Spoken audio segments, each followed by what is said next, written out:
What's up, Bull? It ain't it today. It ain't it. Fucking snowing down in fucking Victorville again. It ain't it. And I usually love the snow. I usually encourage this beautiful weather. However, today, it kept Jackee and Jennifer from seeing justice for another short time. In a way, they got another stay. Isolentium. They got another stay. Although they're not allowed any other stays. But they got a stay from Mother Nature today. Call it their last handout.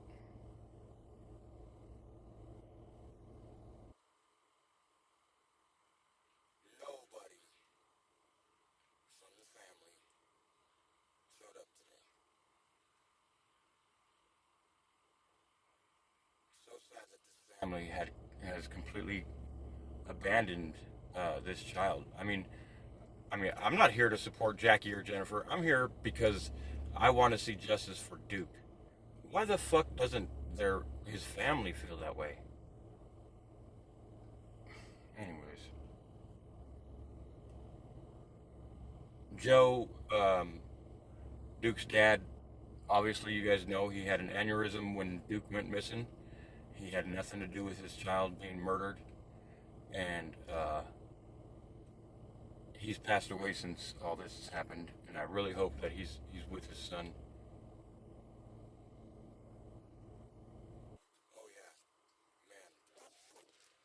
The weather the other day, man. When I was driving, when I went to pick up my lady's dad, that shit was crazy, man.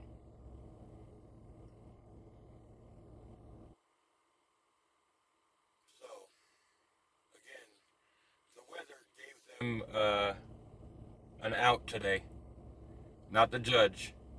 The judge is done giving these people resets and rescheduling and stays and continuances. No more. Those have been exhausted. But today they got one from Mother Nature because it couldn't get transported here because of the weather.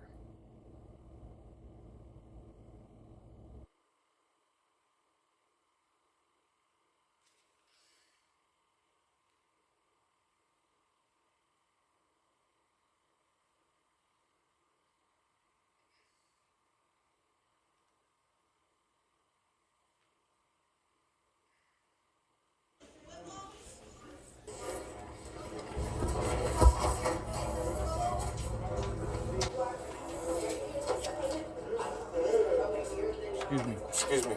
Are the Are the okay? So the in so custodies the are in coming. custodies are coming? So So rescheduling. rescheduling?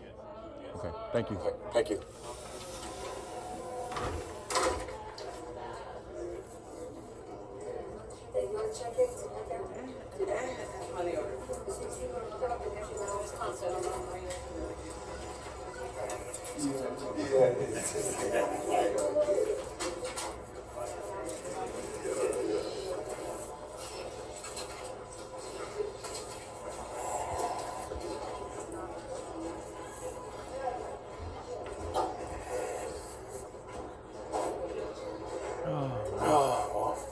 I'll explain I'll why. explain why.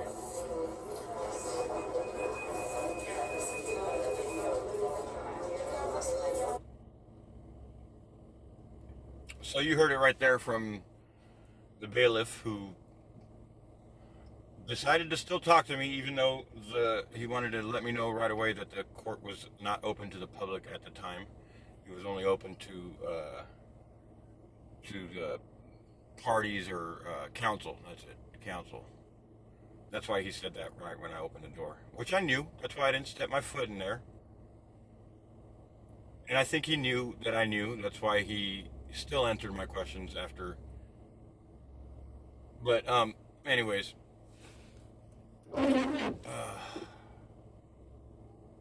Possum in a gun bush. This weather is absolutely, it's actually refreshing. I like it. I actually like it. I mean, folks, don't forget, summer will be here right away. And we're going to be wishing we had a little bit of coolness, a little bit of shade. It's hot out here in the desert. Sure gets cold as well, but enjoy this a little bit more. So today on the Murdoch case, the jury went on a field trip. I have not watched a single thing yet, Silentium. I know you have. So you'll have to be my court reporter on that one. Yeah, so this morning the jury was to go to the murder scene, to the site of the murders, Moselle. The Moselle property, the hunting lodge, the family hunting lodge. Are they going to be allowed to go inside the house? Did the family or the defense fix up the house like the OJ defense team did? Do you guys remember that?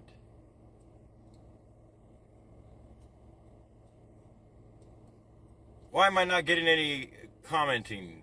Is it because of my cryptic type talking? And I have you guys all in a trance? Or does this streaming service suck? Tretch pops in right on time. What's up, Big Tretch?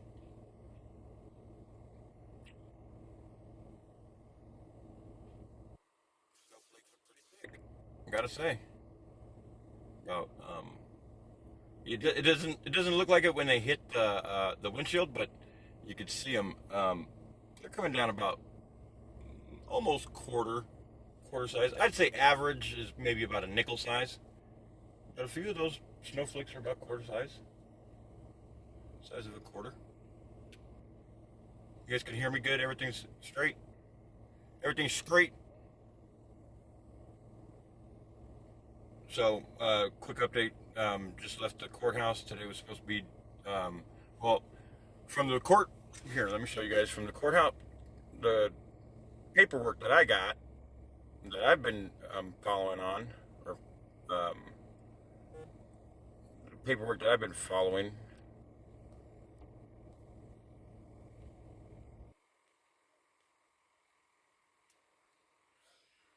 Oh wait, no, I don't gotta go here. I already have the case number. But I guess I can show you guys this.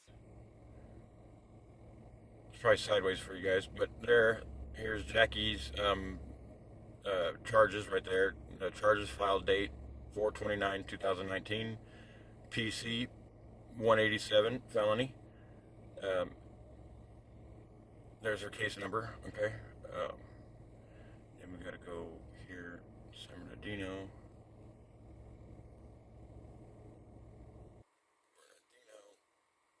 Courthouse. Bam. Right here. I got this shit down. It's nothing. It's nothing. Bam. Access case information. Okie dokie. Accepty.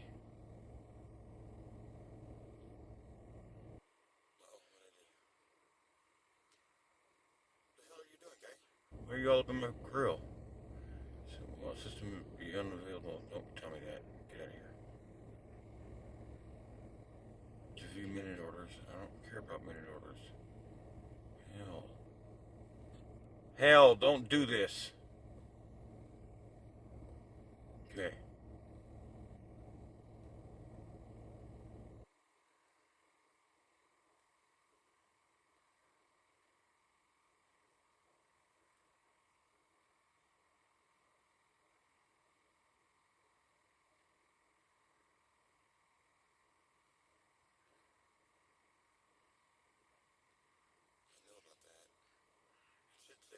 It should say enter case number, but that's okay. I'll find it right here. Find it this way. Go right here, click this link, bam.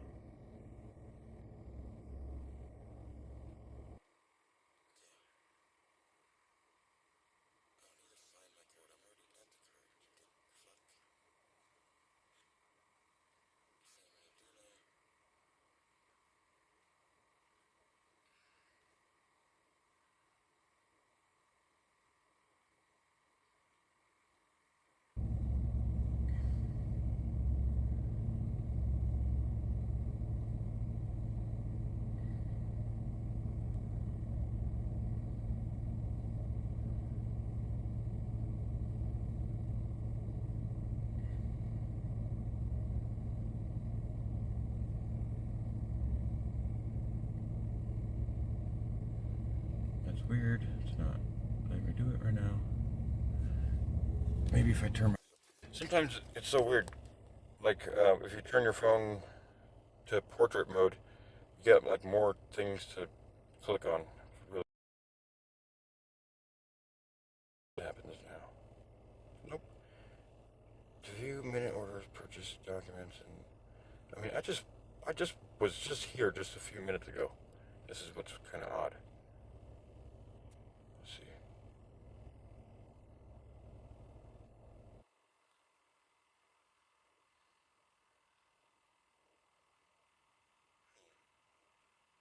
At this time, only case information is specified and is available to the public via the online portal. Like, literally, this must have changed, like, within minutes, because right before I walked into this courthouse, I just wanted to double check everything, and I did, and it worked just fine. That's so weird. Let's see, case search.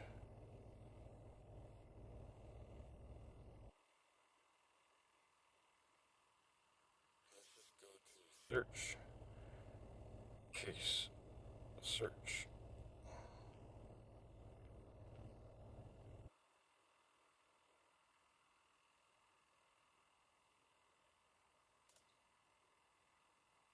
No instructional videos, dude. Do I need to log in? Because I've already logged into this thing and signed up to all this shit.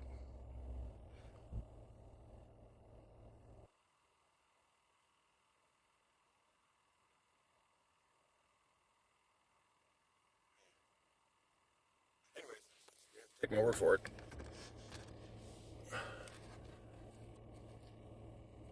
Let's get back to... Oh, look at that. You haven't heard of what before, Silent? You haven't heard of the Duke Flores case? Really?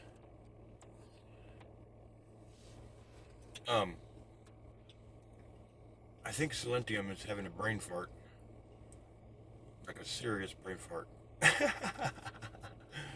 um, anyways,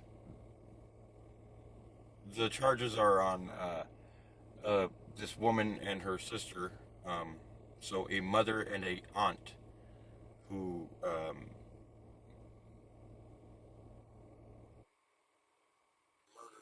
allegedly murdered their son and nephew, and buried him, and then pulled him out of the ground, and then stuffed him in a trash container, allegedly, and then never to be seen before or again.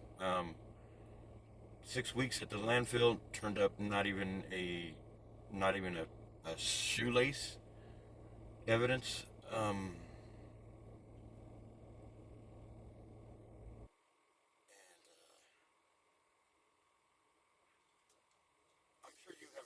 Case, Lady M, but I'm sure Silentium, I just refreshed her memory right now, but well, yeah, I've been following this case since it happened. It happened right down the street from where I lived at the time. I became friends with the child's father, who had an aneurysm like weeks before this happened. Oh, by the way, the parents didn't Nobody alerted the authorities that this kid was missing for 2 weeks. So these women had 2 weeks a head start on everybody. Um,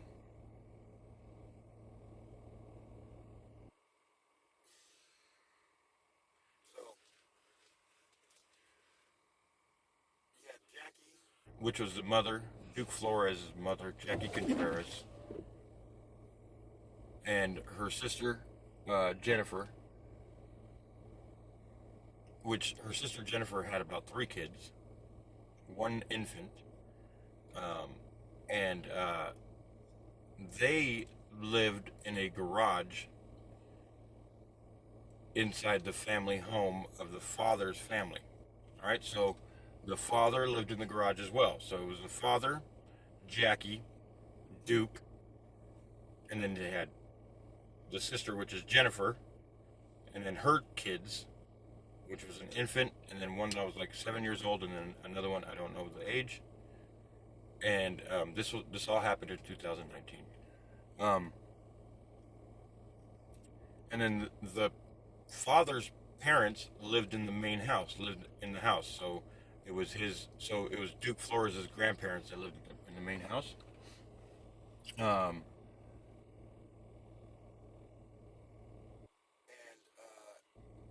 nice 4-bedroom house on about maybe a half acre.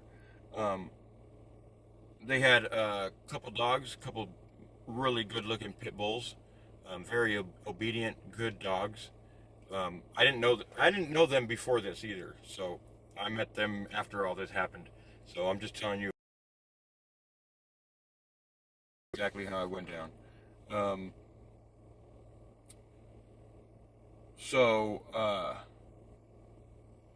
in the main house is the grandma, the grandpa, and then their kids. So the dad's brothers. Okay, the dad's brothers are older as well. One is kind of schizo, like literally, like not all there. He kind of just wakes up in the morning, gets on a bike, and goes and like collects cans all over the place. And then I mean, it's at least he's not out robbing people or trying to do crazy stuff or whatever. So good on him for that, trying to keep his head straight or whatever. That's his little hustle. So good on him. He recycles his cans or whatever, and then buys himself a couple beers and goes back. And so that's the way it goes. And well, I used to have about 80 videos in a playlist, Lady M, but that was on a channel that got terminated by YouTube, because YouTube doesn't really care about real stories like this. But anyways, so everything was normal. I'm not even gonna mention the handicap that they try to put that the media or whoever tried to pin on this child, because he was not. He had no. He was not an autistic child. The media tried to portray him that way, or somebody carried on that narrative for a minute, and it. I mean, don't get me wrong. A lot of good people gave a lot of like they made a nice poster for him with the autism awareness stuff, and I still have the little ribbon that's like an autistic, autism awareness ribbon, stuff like that. But he was not.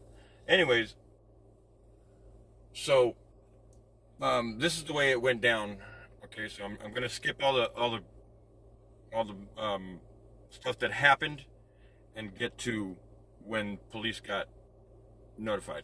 So police get a phone call.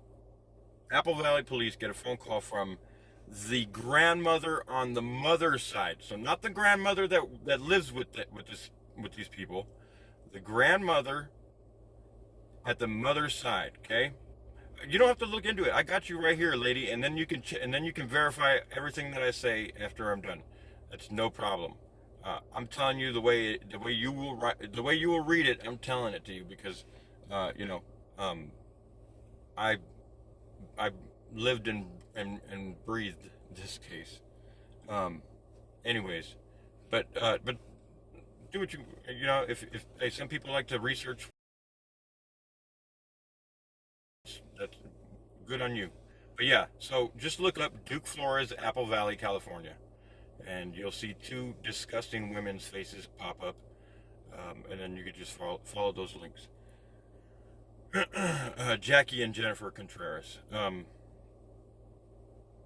So, police get a phone call from a grandmother from Los Angeles saying, can you go check on my grandson in Apple Valley? I usually talk to him like once every few days, but for some reason his mom keeps coming up with every excuse why I can't talk to him, and I just want to make sure that he's okay. Police take 2 hours to show up at the location. Well, that wasn't quick enough, so that lady's family, other people that live closer, meaning there was family of this boy, like aunties and uncles and cousins that lived a little bit closer than LA. And so the grandma called them also and said, hey, the cops ain't calling me back. I don't know what's going on. You guys go over there and go see what's going on.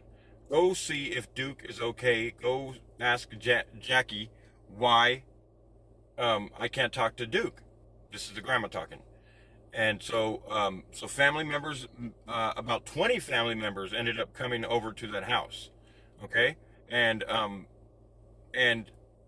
they knocked on the door and they started asking Jackee, where's Duke? And Jackee started making it. Okay. So for 2 weeks before this confrontation, okay. Yes, he was a baby. Let's rewind 2 weeks back before this confrontation happens, okay? So let's just pause that, but keep that in mind. But 2 weeks before that, okay? There's other people in the family that are used to talking to him too. So one of the cousins, one of the mother's cousins, was asking, where's Duke? And so Jackee came up with an excuse and said that Duke was in a mental ward, that he was in some kind of psychiatric place for children because he tried to strangle his little cousin, the infant. Okay? So that's what they were telling the immediate family who was asking about, where is Duke? And so they kind of, like they were really thrown off by that, I'm sure. But they let that, they were like, okay, well, let us know what's going on. So a couple weeks go by and that excuse just isn't cutting it because you know what? The family started calling these hospitals where she said that the baby was, and nobody had heard of the boy. So that led up to the 2 weeks later and the confrontation with the family going over to the house and saying, you're lying. That boy is not in any kind of psych hospital. Where is Duke?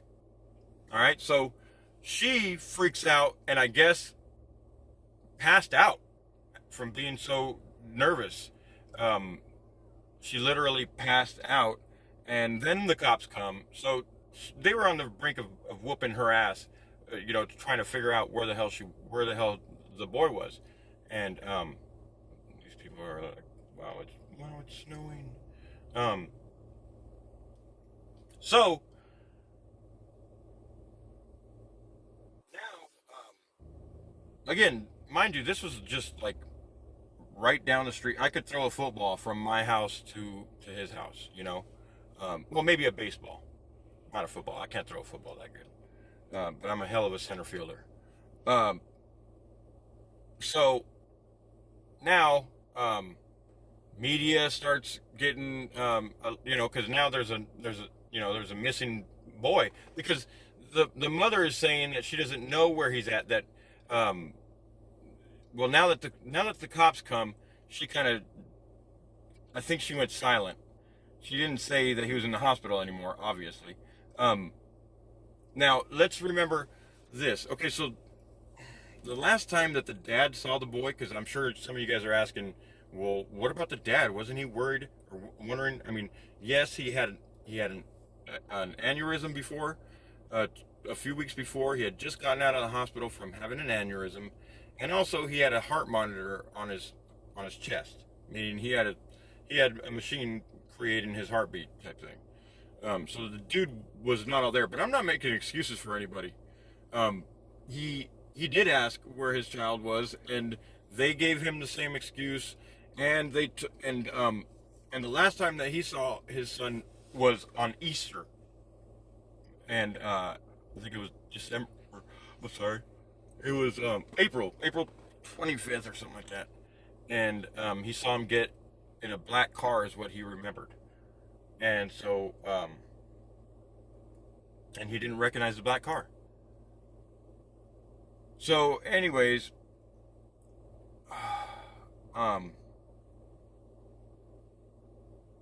cops take the girls in for questioning. Okay, both of them. And I notice.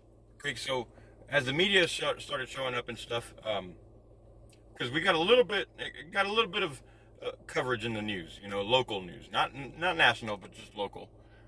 So I see it there or whatever, and that's what got me over there to the house. And I noticed there was cameras on the house right across the street. So right then I was like, what? This should be pretty easy to figure out what happened to that boy or who he left with and all that. So anyways, there is video. But before that video, they did some disgusting things to that boy before they even brought him out on the video. So at the house, so their story, okay, so the two women confessed, I guess in the same room. I don't know. We'll have this will come out in the during the trial, because you'd think that they would be separately, they'd be interviewed separately by the police, but the way the story is told, one person told the story and the other one signed or nodded as an agreement, as in, yes, that is the story, which is really odd. We'll have to find out about that when this, like I said, they got off the hook today. They got let off the hook today by Mother Nature, but that's the only reason. Not because there was a stay, not because they're continuing. No. This was Mother Nature. Okay? They're running out of all of the help.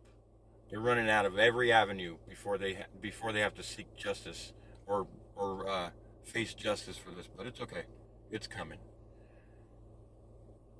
So the story, I'll read it. Well, I believe today was supposed to be like day one of, I would say, preliminary hearings for the trial to start. Like, making sure that both parties or both the prosecution and defense were ready to move forward. Because again, if you look at the paperwork on the court website, the judge. Actually, not even on the court website. Here, let me show you guys. This is where it's at. Here, let me delete this so we don't overheat. Watch this.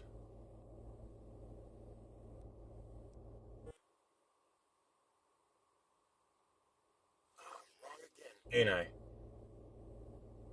Oh, this is the wrong paperwork. I thought maybe I saved it.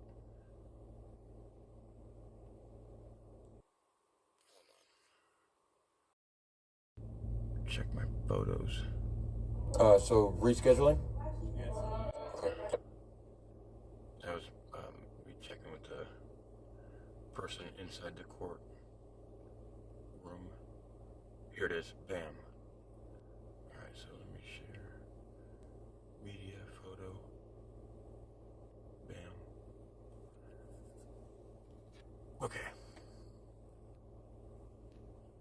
Right there. During their last court date was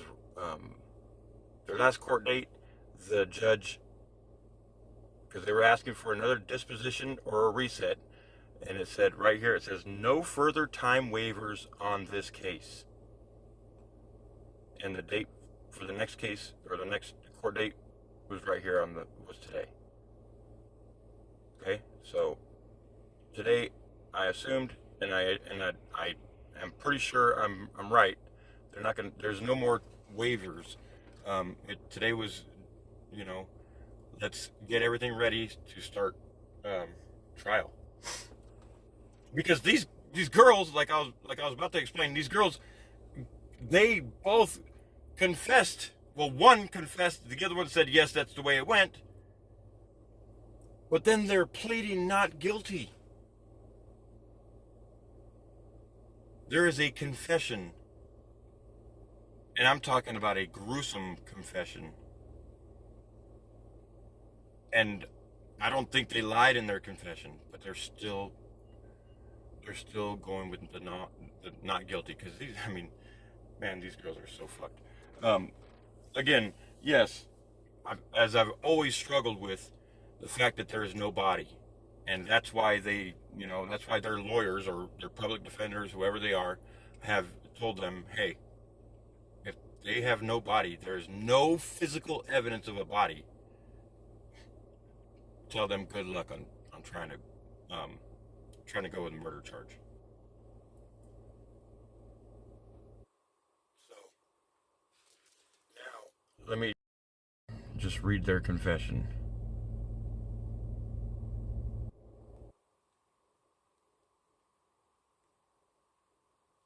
And then I'm gonna go, because I'm gonna go see my lady. All right.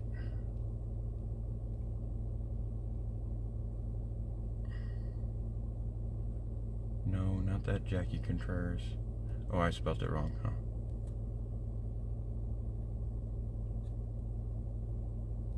E. That's it. There she is. Fucking disgusting trash. Am I sharing my screen? Here. Let me share it one more time. There you go. There she is. That's Jackee, the mother.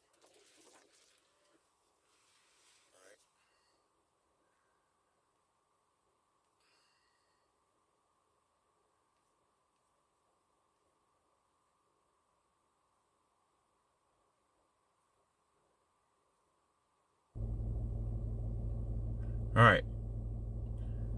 6-year-old Duke Flores was killed after trying to smother infant, which is, I don't believe that story at all. I don't believe that fucking headline, these pieces of trash. I think that's my picture right there that they're using.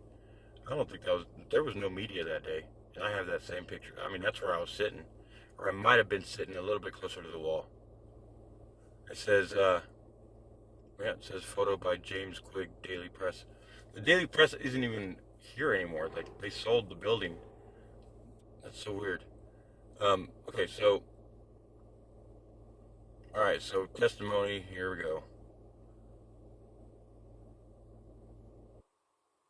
Here it is. Okay, so, according to testimony by Narcy Sosa, so Narcy Sosa was the lead homicide detective, okay? And she's saying that, Duke Flores' death happened this way. Jackee Contreras said that she and Jennifer were hanging laundry in the backyard of the house on April 14th. Jackee said they heard a scream and went into the garage. There, the sisters found Duke straddling Jennifer's 9-month-old infant daughter, attempting to smother her with a pillow, Jackee told Sosa. Now, let me just stop right there and explain to you guys why this is a fucking lie by these women. Because, or is it a lie, or who the hell did Duke, this 6-year-old boy, see doing that to someone? He had to have seen somebody doing that, which I don't think he did that. I think that was just part of their story. After pulling Duke off the infant, Jennifer looked at Jackee and said, "I've got to kill him." Okay, so why didn't Jackee... Anyways, Jackee said that Jennifer took Duke to the backyard while she stayed inside. Jennifer and Duke came back into the garage after about 5 minutes. As Duke was positioned between the sisters, Jennifer placed a plastic bag over the boy's head. She then grabbed a TV power cord and wrapped it around Duke's neck. Jackee, at a point that was disputed at the hearing, tied up Duke's hands with a second cord, Souza said.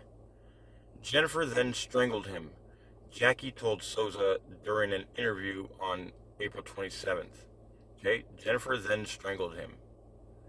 Duke was then wrapped in a blanket, put inside a laundry and trash bag, and buried in the backyard. Souza continued to testify that on Easter Sunday, the sisters moved Duke's body after their dogs began digging at the makeshift grave, exposing the trash bag. After waiting for nightfall, they placed Duke's body in a pull wagon along with other trash bags and walked around the area looking for a dumpster in which to place him in. The sisters were allegedly walking with Jennifer's 2 young daughters in tow when they finally found a dumpster that was unlocked 3 blocks south of the house. Duke's body was placed inside, Jackee told Souza. Sheriff's officials pulled data from Duke's iPad, which revealed over 100 internet searches that night inquiring about trash times for the area. Souza said investigators also pulled surveillance footage from 2 houses across the street from the home. He said the footage showed that at some time before 9 p.m. that night, 2 adults emerged from the house, one pushing a stroller and one pulling a wagon with a large item in it. In an interview with both sisters, homicide detective Julius McChristensen testified that as a detective was going over the details of Jackee's statement, Jennifer began crying. He said Jennifer stated what she said was right while looking at Jackee. Okay, so that's how Jennifer is going to try to get off on this whole thing, by saying, I didn't testify, I didn't confess, but what she said was right while looking at Jackee. The sisters were both charged with murder on April 27th, according to the sheriff's statement.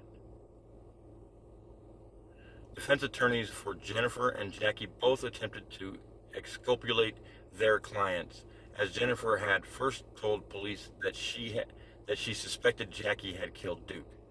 Jackee's defense attorney argued that Jackee had been involved only to the extent of tying Duke's hands together as punishment, and that she never admitted to strangling Duke. Judge Lisa Rogan ruled that there was sufficient evidence to have both sisters answer their charges and continued the court process, which has been continued and continued and continued and continued and continued until today was supposed to be a different non-continuing type day. Today was supposed to be hopefully moving forward with everything, but Mother Nature stopped that, and that's okay. We're still here with Duke. We'll still be here when justice is here. We will be here to serve and to watch it happen. These bitches will burn in hell, that's for sure.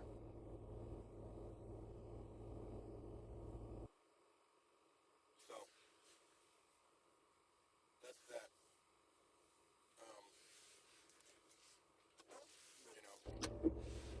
The weather kept them from showing up to court today.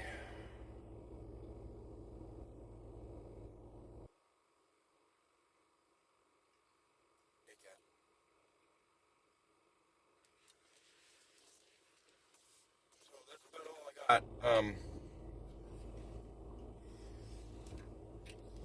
gonna go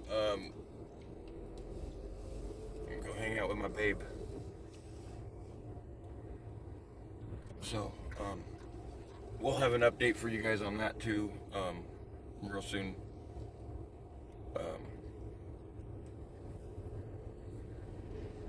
Things are getting better, that's for sure. But we'll see. Alright guys.